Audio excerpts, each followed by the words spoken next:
नमस्कार, आप देख रहे हैं तहलका न्यूज 24 में मुकेश शेखावत। आप देख रहे हैं गांव श्यामपुरा से बाबा हरिनाथ से लाई तस्वीरें। आज गांव श्यामपुरा में राव रत्ना जी की विशाल जयंती बड़ी धूमधाम से मनाई जा रही है। आप देख सकते हैं बाबा हरिनाथ महाराज से लाई तस्वीरें। सामने आपके बैनर भी है राव रत्ना जी की जयंती, और इस जयंती पर कई हजारों की संख्या में राजपूत समाज के लोग पहुँचे हैं। यहाँ पर मनोज नागली विधायक सादुलपुर राजगढ़ से, महारानी पावटा से और भी काफ़ी नेतागण पहुँचे हैं। और देखिए विधायक मनोज नागले जी का राजपूत समाज के अंदर क्या कहना है। विधायक मनोज नागले जी ने राजपूत समाज को किस तरह का एक नया संदेश दिया है। हम आपसे विनती करेंगे वीडियो को पूरी देखिए ताकि आपको पूरी वीडियो समझ में आए, और जितना हो सके उतना वीडियो को आगे शेयर करें, लाइक करें व सब्सक्राइब जरूर करें। और देखता रहिए तहलका न्यूज 24। नमस्कार, जय हिंद, जय भारत।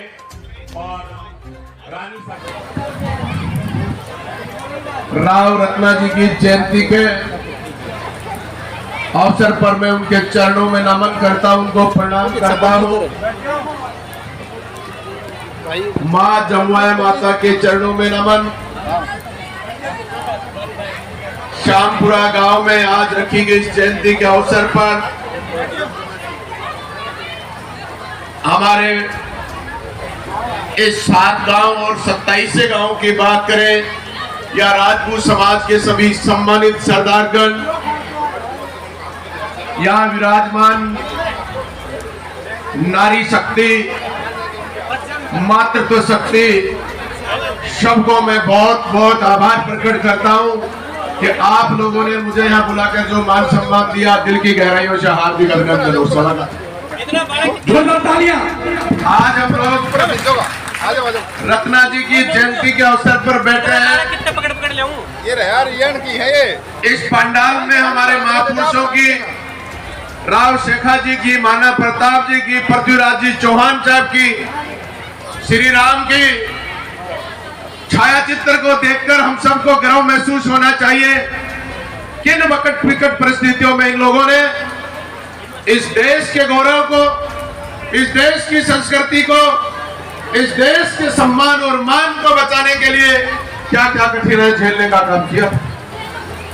हम सब लोग, थोड़ी सी बरसात आई, हलचल मच गई। इनको पूछ के देखिए, इन महापुरुषों को खाने के लिए रोटी नहीं थी, घर का ठिकाना नहीं था, और किन परिस्थितियों में चाहे तूफान आई, बरसात आई, गोलियां आई, लेकिन महापुरुषों ने, हमारे इन पूर्वजों ने हमारे सम्मान के लिए डटकर मुकाबला करने का किया।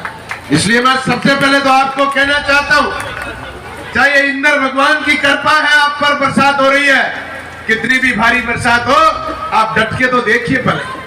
अगर आप नहीं डटोगे तो इंद्र भगवान भी नाराज हो जाएंगे कि बरसात थोड़ी सी करी और लोग मेरे से बचना चाहते हैं, इसलिए इंद्र भगवान की इस बरसात का आनंद लो।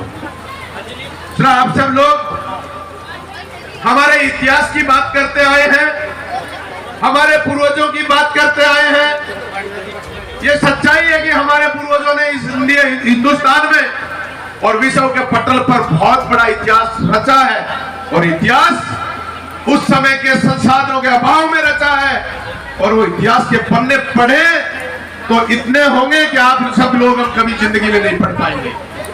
लेकिन हम इन इतिहास के पन्नों को पढ़कर, हमारे इन महापुरुषों के विचारों को सोचकर, हम कितने दिन तक हमारे इस नए इतिहास को लिखने पर विचार करेंगे। नया इतिहास तब लिखा जाएगा जब इन पूर्वजों के इतिहास से हम सीख पाएंगे, इनका अनुसरण हम कर पाएंगे, और अनुसरण के बाद हम सब लोग किस ताकत से आगे बढ़े। समय के साथ, राजतंत्र के साथ ये लोकतांत्रिक व्यवस्था हुई।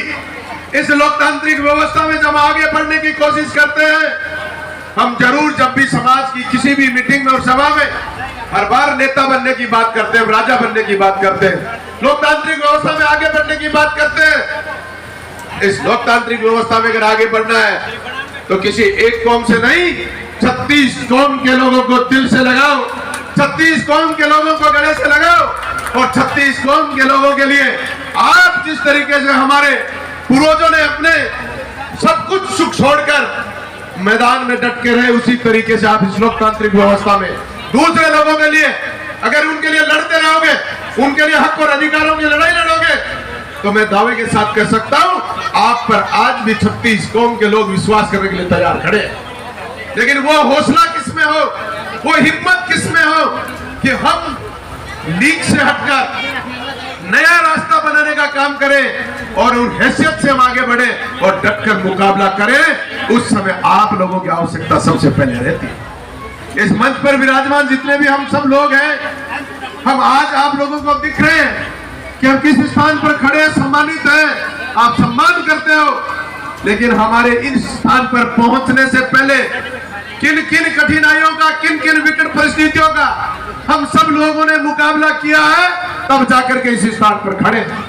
उस मुकाबले में जहां मैं जिस स्थान पर खड़े होकर बोल रहा हूं, आप लोग मुझे एक पहचान और दे रहे थे।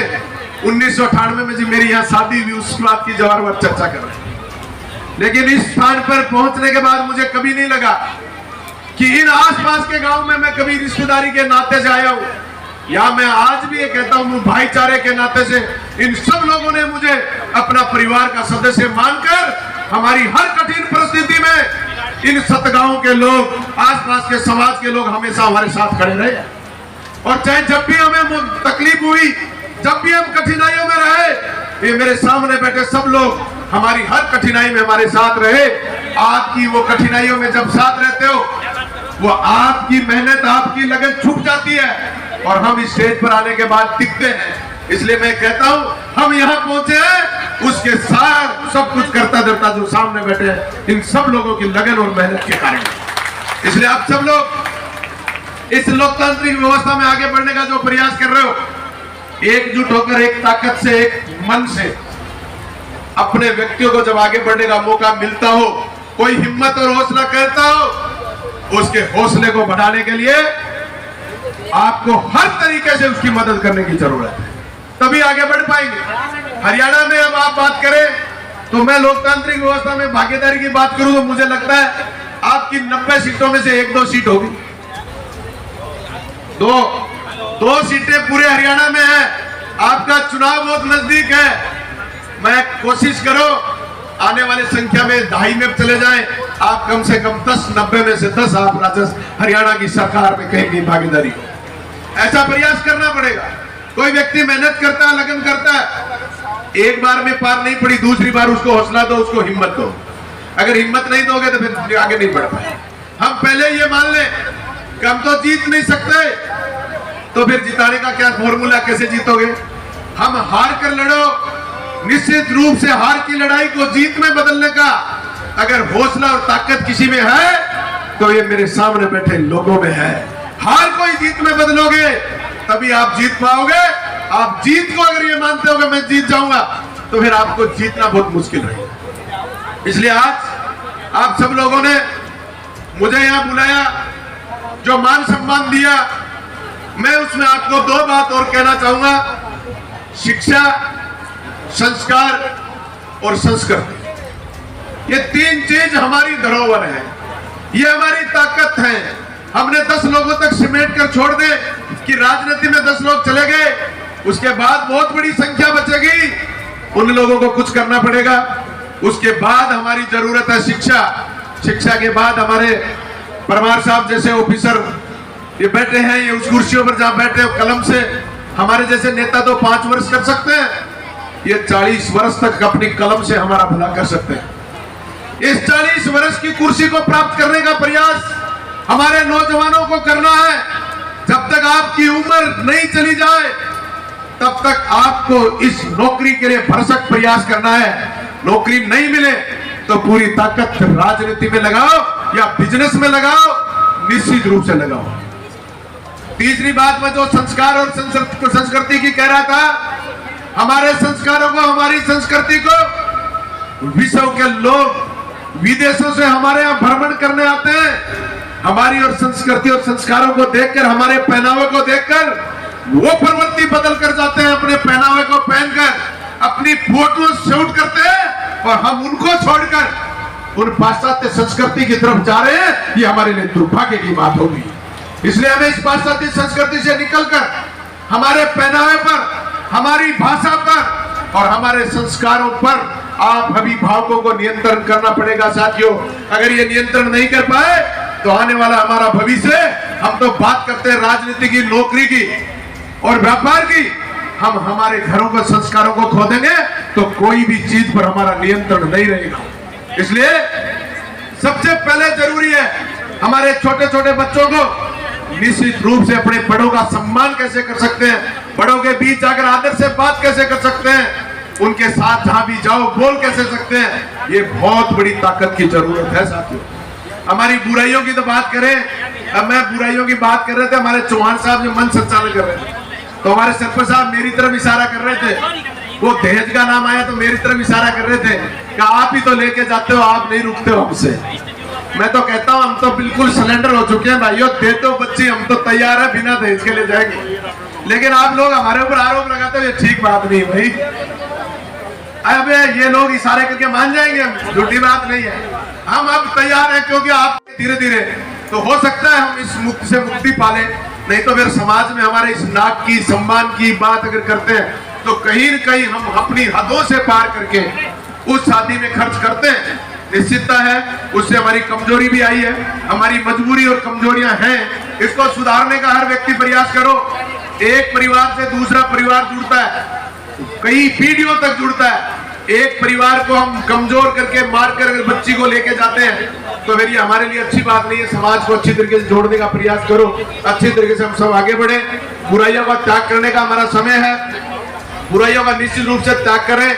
हमारे नौजवानों में आज जो भी प्रवृत्ति है, देखिए पुराना कोई व्यक्ति नशे की प्रवृत्ति में गुजर गया, लग गया, एक अलग बात हो गई, लेकिन हमारे नौजवानों को हम संस्कार दे सकते हैं। कई बार हमारे लोग क्या कहते हैं, कोई दारू पीने वाला व्यक्ति किसी को ये कह दे कि यार दारू बहुत बुरी चीज है, मत पिया करो, तो कहते हैं यार तू तो पी रहा है। क्या कोई बुरा व्यक्ति अच्छे विचार नहीं कह सकता क्या? बुरा वैसे बुरे व्यक्ति का अगर विचार अच्छे हो तो उस विचारों का पालन करने की जरूरत है। उसके व्यक्तित्व की जरूरत नहीं, उसके विचारों में अगर कहीं अच्छाई है तो उसको ग्रहण करिए साथियों। हम दूसरे लोगों से द्वेषता करते हैं, गणना करने की कोशिश करते हैं, मैं कहता हूं द्वेषता मत करो, उनसे इस तरीके से ताकतवर बनो बराबर में। वो क्या कर रहे हैं उससे बेहतर हम क्या कर सकते हैं, उससे आगे हम कैसे बढ़ सकते हैं, हम सब लोगों को इस बात की बड़ी ताकत से लड़ाई लड़ने की जरूरत है। किसी की बुराई करने से, मन से किसी को भला बुरा कहने से हमारा भला नहीं हो सकता। हमारा भला हो सकता है हम लोग कैसे अच्छा कर सकते हैं, हम लोग कैसे आगे बढ़ सकते हैं, हम हमारे परिवार को, समाज को कैसे आगे बढ़ा सकते हैं, इस बात की लाइन खींचो दिमाग में, तब हम जाकर के आगे बढ़े। इसलिए आप सब लोग लंबे समय से बरसात में बैठे हैं क्योंकि तकलीफ है, मैंने आपको वचन बंद दिया कि इस बरसात में नहीं रुक सकते थे, आप क्या करोगे, इसलिए आप सब बैठे हो। लेकिन धन्यवाद, आप सबने हमें बुलाया, मान सम्मान किया, आप लोगों ने ये कार्यक्रम जो रखा श्यामपुरा गांव के आयोजकों ने, और सामने दर्शक के रूप में हमारे समाज के लोग इस रत्ना जी की जयंती में जिस तादाद में पहुंचे, उन सबका दिल की गहराई से हार्दिक अभिनंदन और स्वागत करते हुए बहुत बहुत आभार प्रकट करना चाहता हूं। इस गांव में आज मंच साझा करने का पहली बार मौका मिला, ये मेरा सौभाग्य है, क्योंकि जिस गांव में 25-26 वर्ष पहले आया उस समय यहाँ दूल्हे के रूप में आया, आज आप लोगों ने एक दूसरी तरीके से मेरा मान और सम्मान किया, आपका तहे दिल से शुक्रगुजार, धन्यवाद। जय हिंद, जय भारत, जय राष्ट्र।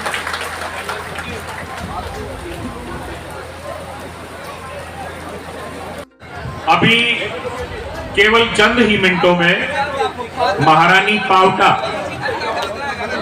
हमारे बीच में होंगी और पन्ना ने, क्षत्रिय महानुभाव ने, क्षत्रिय भाइयों ने प्रसादी नहीं ली है, वो प्रसाद लेकर के जाएं।